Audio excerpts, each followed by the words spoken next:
what was your initial reaction to the story? Because we chosen the story because you said you uh you thought it was all wrong or something. Yeah, there's the obvious.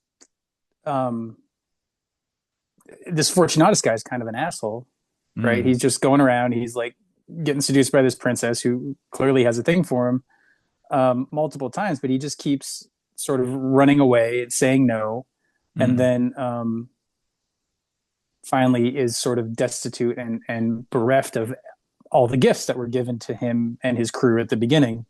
mm, But then at the end, he gets the best of her and burns the city to the ground and kills them both, and then rules as king for a mm, long time. mm. And it's just it. I'm so used to fairy tales having a happily ever after, and this is very clearly like not a happily ever after. Mm. So it's just interesting to me, and I saw some parallels with the turnip princess, the last sort of not the last one of these we did, but the first one of these we did, Mhm. first one from the book, Mhm. and just with it starts with an old woman and then there's a princess, and so there's sort of a parallel there, and there's some things I wanted to sort of pick out Mm. around the different gifts. Not quite sure about the apples and the horns, but then also like the sort of open question for me is, why end it this way? Why end it so violently and tragically? Mm. Fairy tales usually end in the lovers, the main male and female who have been sort of circling each other. They usually end up together, and in this one, they don't. And so, like, what are we? Are they pointing to something else? Is it a warning? I don't know. I have some thoughts, but that was sort of, I thought it would be fun to kind of dive into an atypical fairy tale where they don't end up happily ever after, and see what we could make of it. Yeah, yeah, I think it was a good choice for that reason.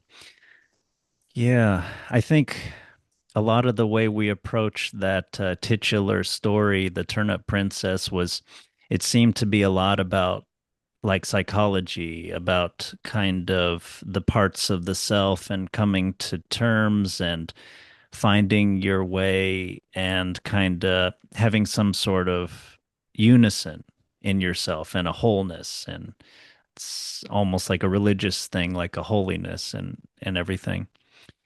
Yeah, I think after I read this story initially, I think I texted you and said I was very surprised by the ending. I was kind of expecting like uh her efforts to kind of finally pay off. I mean, it's not like the story paints her as particularly evil or something like that. Um, and then yeah, it seems like I mean one way that I think of this story is unlike the way we talked about the Turnip Princess. I thought of this not as a sort of about development or morality, personal development or about morality or anything. Uh, Even though I initially thought it might be, but yeah, you mentioned Fortunatus is like not a good guy. And yeah, as I was reading the story initially, I thought maybe he would, like his comrades, kind of settle down and be contented. I mean, they are shown in a way to be like relatively decent people.